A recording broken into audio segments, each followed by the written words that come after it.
Okay, so we've talked a lot about the life cycle model, and in the beginning we said there's basically two models. There's the life cycle model and the safe withdrawal rate model, and I think most people are more familiar with the safe withdrawal rate model. And I think it's just intuitively a lot easier to understand as well. So let's talk about that for a little bit.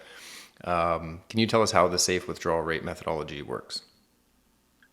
So the safe withdrawal rate method, to apply that, we'd look at the retiree at the start of their retirement. So let's say you have a 65-year-old retiree, and they're just starting retirement, and let's say they have $1 million in their savings, and they need to know how much they can withdraw from this portfolio.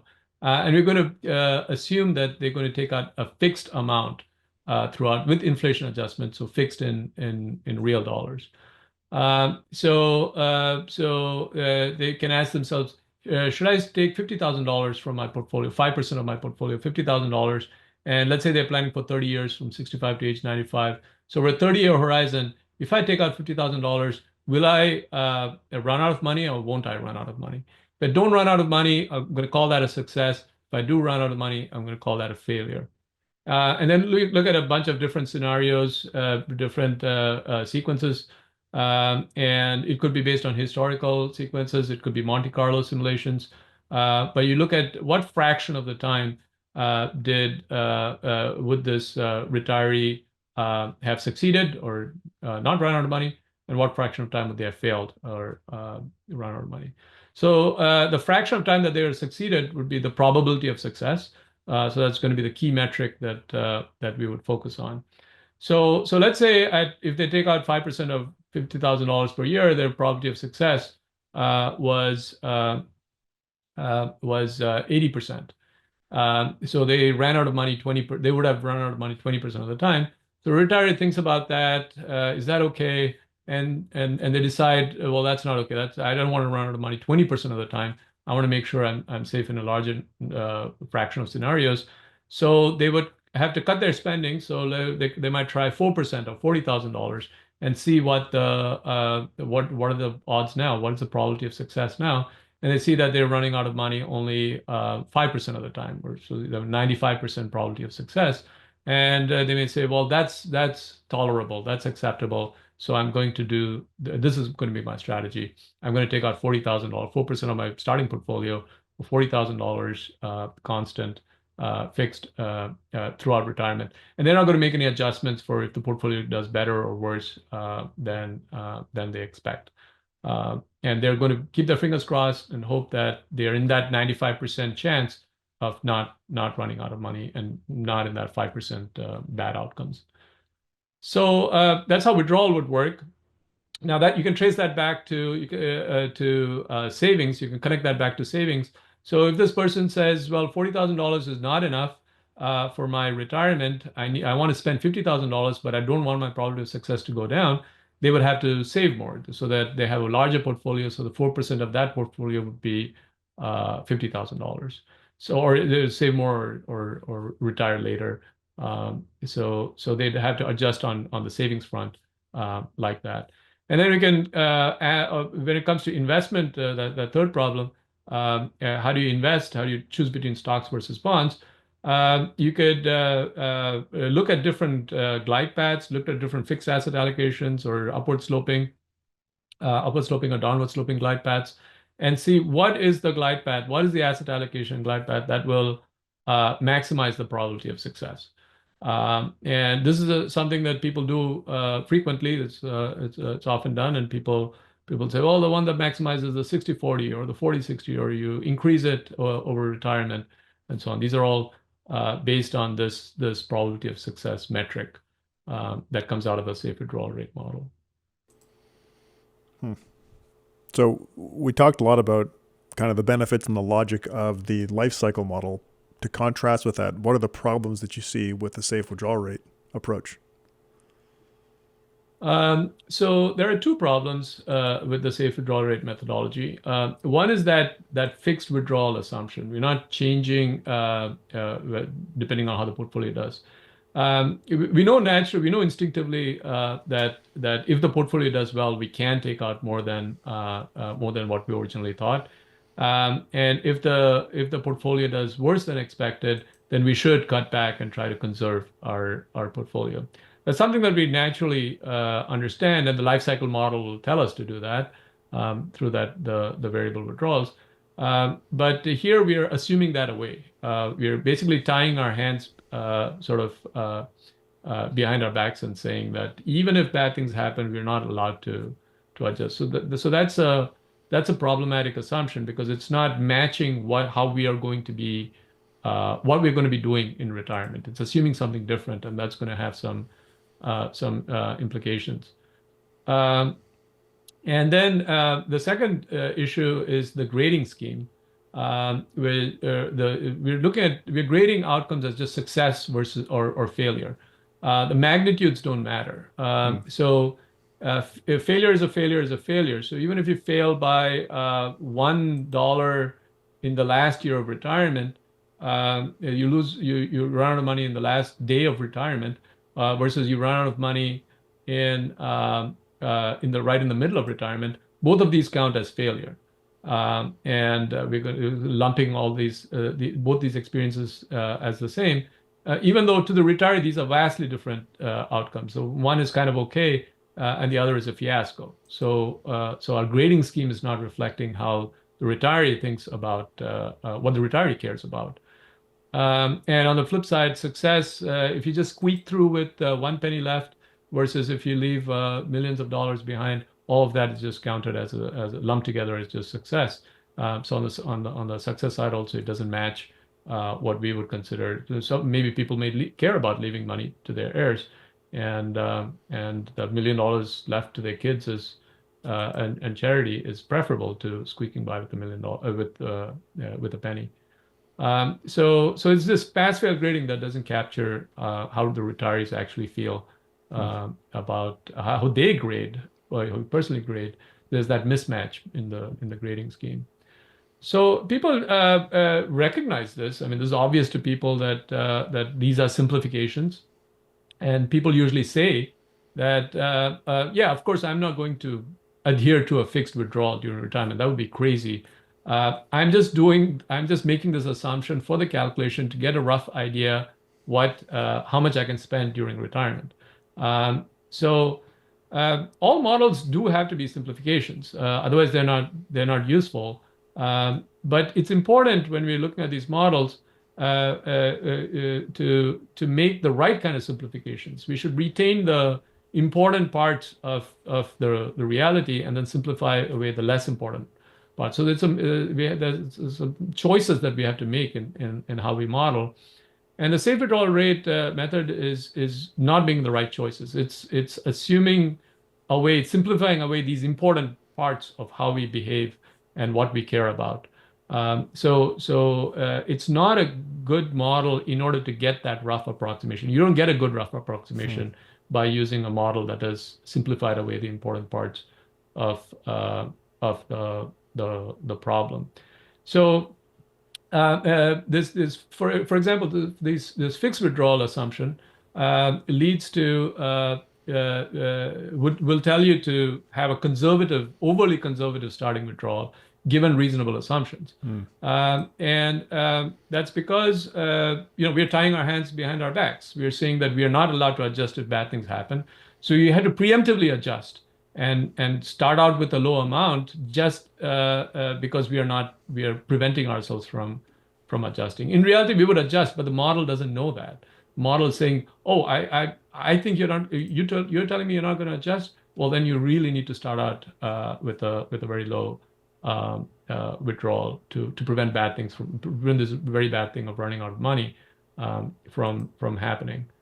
So and this actually plays out a lot in practice because sometimes people do take reasonable return assumptions and they come up with very low withdrawal recommendations using SWR.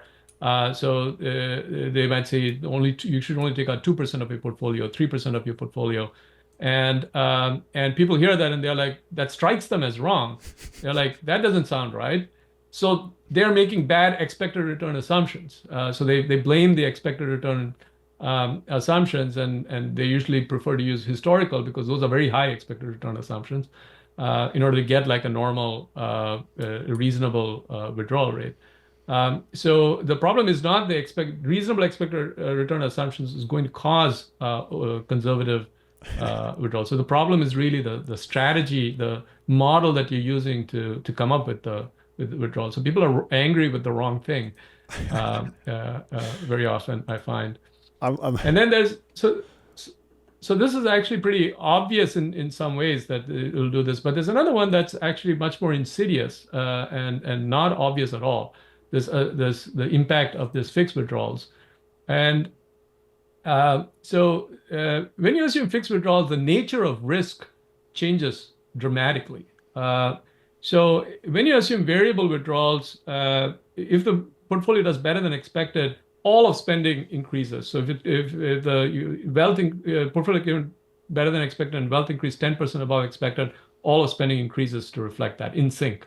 And then bad news comes in, all of spending goes down. So risk looks like this. It's like evenly distributed across all of spending. But if you assume fixed withdrawals, you're fixing that initial withdrawals. And then if the portfolio comes in lower than expected, all of that impact of that is being applied to the final year. So risk looks like this. So the final years become funded or not funded. The initial years don't bear any risk. So once you fix this, all of the portfolio gets concentrated here. And this looks very different from this, and the math of that will work differently. And so one of the things that this will leads to is this can lead to a recommendation of an upward sloping glide path. So when risk looks like this in the fixed withdrawal model, you're concentrating it all on the last years. That can imply that upward sloping glide path would reduce risk. Whereas if you're actually using a variable strategy, then fixed asset allocation, the life cycle model tells us makes sense, would be the right approach in retirement. So vastly different recommendations, and it's a little hard to see. It's quite hard to see, I would say, that the fixed withdrawal assumption is actually impacting this asset allocation comes like an upward sloping glide path. And then when it comes to pass-fail grading, the other bad assumption, you can get, for example, that stocks look less risky over long horizons. So that the old fallacious version of time diversification is would be supported by the safe withdrawal rate analysis, because you're not looking at the severity of you're not looking at magnitudes. You're doing just pass-fail. So over longer horizons, stocks become less likely to underperform bonds. But when they underperform bonds, they underperform by more. There's more severe underperformance. And we know that intuitively when we look at, if you look at 1 day versus 1 year horizons. So over the course of a day, stocks are very likely to underperform bonds, roughly 50-50. But they'll just underperform by 1 or 2%. But over the course of a year, they're less likely to underperform bonds, but more likely to underperform by more than 20%. And the same thing holds, if you assume independent returns, the same thing holds over between the 1 year and the 30-year horizons. Stocks become less likely to underperform bonds, but when it underperforms, it will be severe. But if you're looking at the probability of success, you don't look at the severity of the failure. You're just focused on counting the times that you were successful. So you draw this false conclusion that stocks are safer over long horizons because the probability of success increases. So if you try to fix all these problems, if you fix these fixed withdrawals and the pass-fail grading scheme, you get the life cycle model. That's the only difference between the safe withdrawal rate and methodology and the life cycle model. So in the life cycle model, you instead of fixed withdrawals, we allow it to be variable. We don't insist that it be variable. We say you can be variable if you want it to be. And then the grading scheme, the evaluating outcomes, we replace the pass-fail grading with the utility function, with this concave utility function that exhibits this decreasing marginal utility of consumption. So if you replace these grading scheme and the and this fixed withdrawal assumption, you just get back the life cycle model. So that's really so really when you're thinking, should I use SWR, you should be thinking, should I use these two assumptions? I was laughing earlier because I did a video on safe withdrawal rates using what I would say is better data than what it was developed on. And it comes out to like, I don't know, I think I said 2.7%. It's probably closer to 3%. And right. people get so mad at me for daring to say that they can't spend 4% or 5% of their portfolio. But I said Right. at the end of the video exactly what you said, that like this is more of a commentary on why safe withdrawal rates and fixed real spending for retirement don't make any sense. Right. Not so much a comment that you should be spending 2.7% of your portfolio, but people either didn't watch to the end or were too triggered by the first part to actually hear what I had to say. Right. It's a very common pattern for people to be really mad when they see a low withdrawal rate coming out of SWR and Yeah.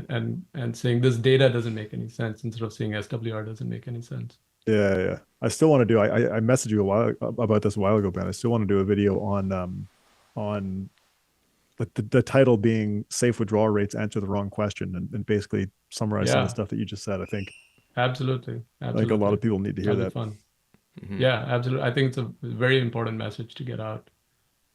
And I think the problem is that SWR is so widely used in industry. It's just people just think that this is standard and there's no other options, and this is just it's it's understandable for people who are not digging into it that much to sort of feel that SWR is the way to do things because that's what they see in out there. Yeah. So they don't question that. Yep.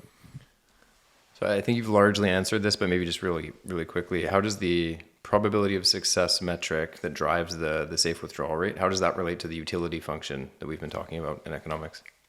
So that's actually quite interesting to look at because even though you can't perfectly match the SWR model to the utility function, this pass-fail aspect of how you're grading things can be thought of as a binary utility function. So it's a 0-1 utility function.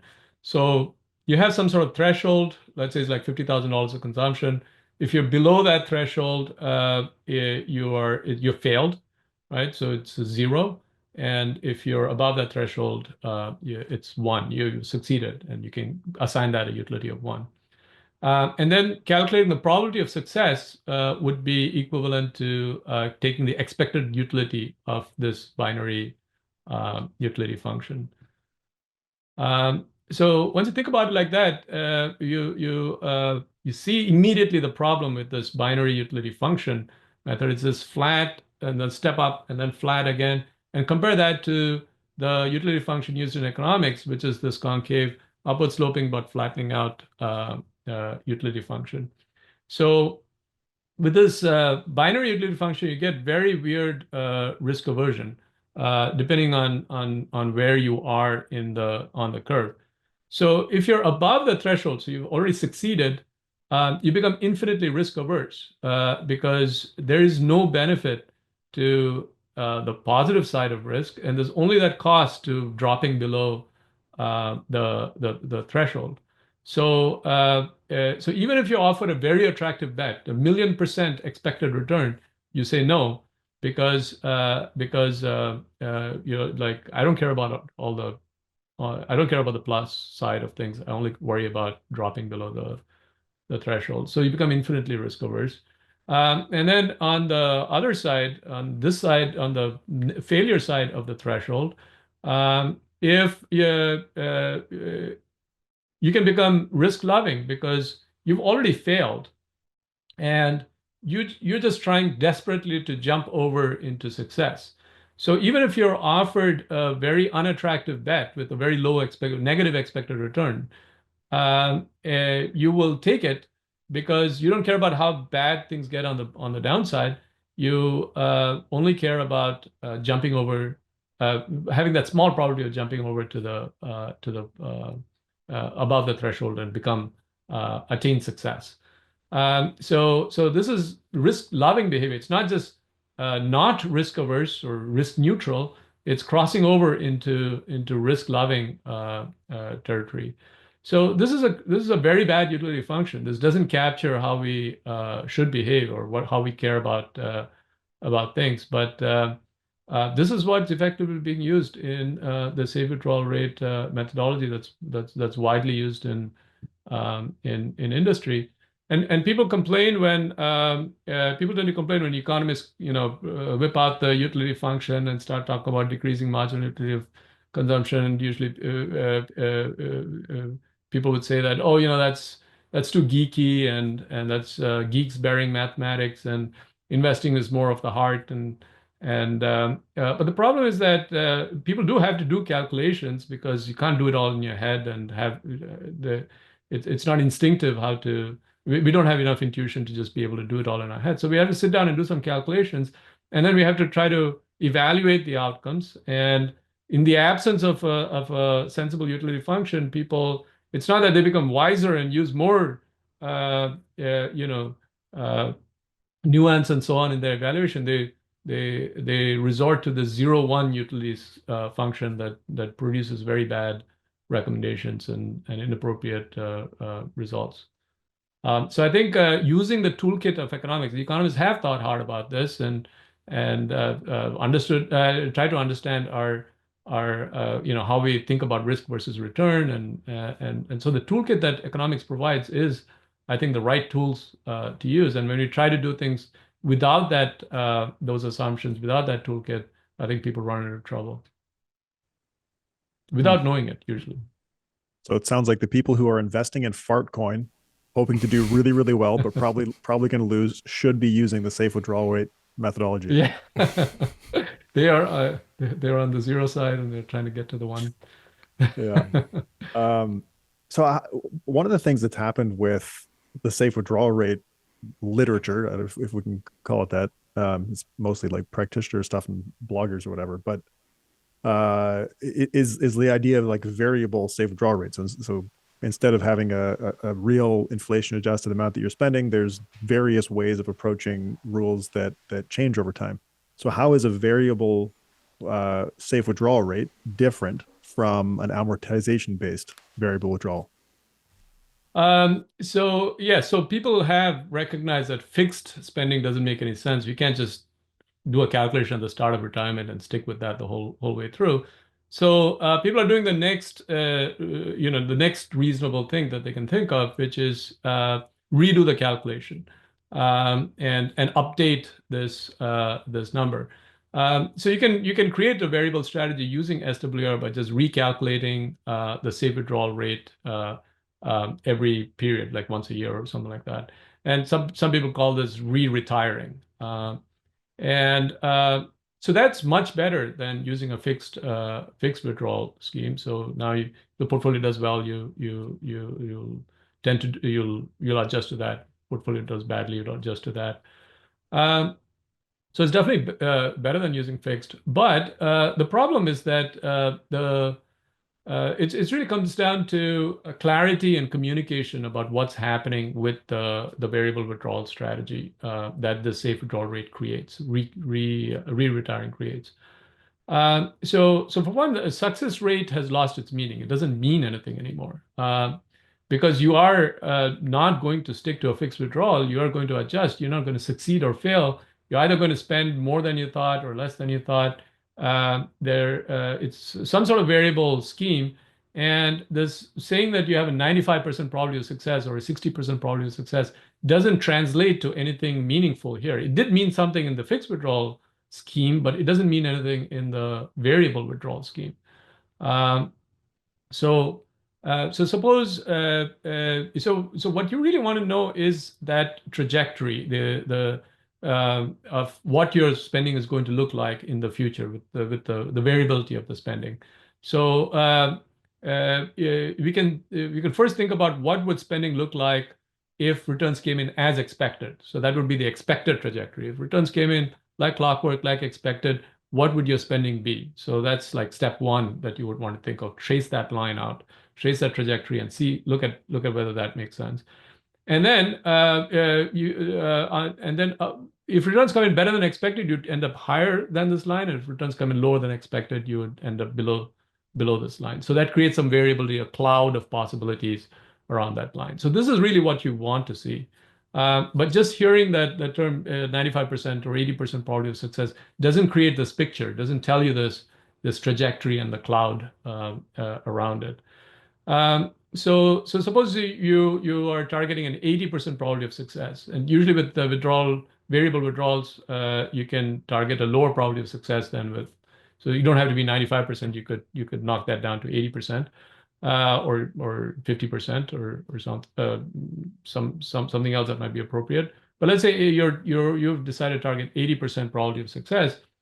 And now, even if you and let's say that gives you $50,000 per year this year. Now, next year, even if returns come in as expected, and you do the calculation again with the same 80% probability of success to target that same 80% probability of success, the spending that you're going to calculate now is not going to be $50,000 again. It's going to be higher. It's going to be lower. It might be lower. It's likely different. But the problem is we don't know. It's not obvious whether your trajectory is going up, whether it's sloping down, or whether it's constant. And that's what we would really like to know now, because it is variable, and we want to know whether it's going up or down. And not only do you not know that, so it turns out that if you use a constant probability of success, like 80%, 80%, keep doing that, the trajectory that it's going to trace out, even if returns come in as expected, is not, let's say it's upward sloping. Let's do a simulation. Let's try to figure out that it's upward sloping. It turns out that the rate of growth changes over time. So initially, it tends to be slow. So the growth, it's upward sloping, is growing slowly over time, but later it speeds up. It might be 1% early on, but later it goes up by 3-4% per year. And that's not something that we asked for. We didn't say, let's try to create a trajectory like that. It's just a side effect of using the safe withdrawal rate process. So that probability of success controls, broadly speaking, it controls that slope. So the higher the probability of success, the less you spend now and the more you spend later. But you don't have a lot of information about what that slope is. You are not able to control, like, whether it's going fast, consistently year to year. It's producing this inconsistent growth rate. And if you want it to be consistent, you have to keep dialing that probability of success. So early on, you have to pick lower probability of success to increase the speed. And then later you have to reduce the probability of success to decrease the speed. All of this in order to get like a consistent, let's say 1% growth or 2% growth per year. So, and all of this is completely unnecessary. Can be done, but there's no point doing it like this, because the amortization does this very easily. So in the amortization, you would create this schedule that you want. Let's say you wanted to go up by 1.5% per year. You'd put that in the amortization. It's an input into the amortization. You amortize with the 1.5% spending growth, and you will get an expected spending trajectory of 1.5% with spending coming in above that or below that, depending on how the market does. So you can replicate that with the safe withdrawal rate method, but there's no benefit to doing that. It's just a complicated way of achieving this. Yeah, really interesting. All right, Ben, we have our final question that we always ask guests, but before we go there, I do want to ask if you want to talk at all about your online tool. You didn't come on here to plug it because you helped me write the questions and didn't have anything in here about it. but since you're here, I may as well ask you to talk about it. Sure. I'm creating a website called tpwplanner.com, which implements the life cycle model. So it kind of started because I was going to write a book on personal finance. I wrote a book on economics, and my second book was going to be on personal finance, because I taught economics and finance when I was a assistant professor at Colgate. So I figured I'd cover my areas of knowledge. But the personal finance part, so I did the economics. Economics was easy, but personal finance was hard. So I started learning more and more about it, and got into the life cycle model and looking at safe withdrawal rates and how they're different, and what's happening in academia, and what's happening in industry, and looking at that gap. And then interestingly noticing that some people are already doing amortization, already adopting tools, not because they heard that Merton is doing it and that's what's from academia, but they naturally started doing it because it's so natural to amortize your portfolio to calculate withdrawal. So then it seemed like academia and at least what some people are doing are so close that it seemed the gap seemed sort of bridgeable. Hmm. So and if I just write a book about it, people read it and say that that's interesting, but you really need tools to implement it. So I started out by creating some spreadsheets to do these calculations. Spreadsheets are always cumbersome to customize, change the number of rows and so on. So my brother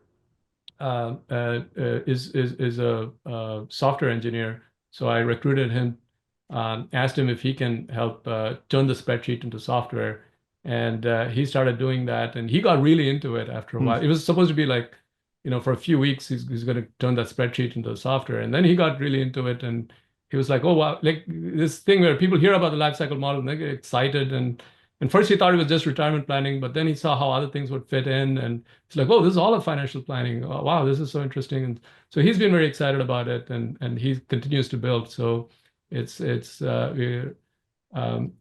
getting more and more features, and hopefully soon we'll add duration matching and taxes, and then I think it'll be kind of like a full-blown planner at that point.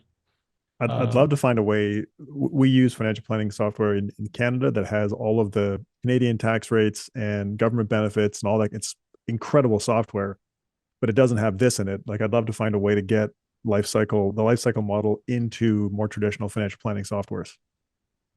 Yeah, and our goal is to do it the other way, to put Right. all of those taxes into the life cycle model.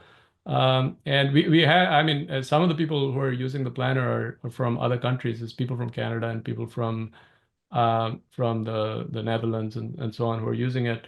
So right now it's just general because there's no taxes. Right. And when taxes come, I'm sure I'll hear complaints Yeah. about, hey, these are using US taxes. What about, taxes, Canadian taxes or Netherlands Yeah. taxes?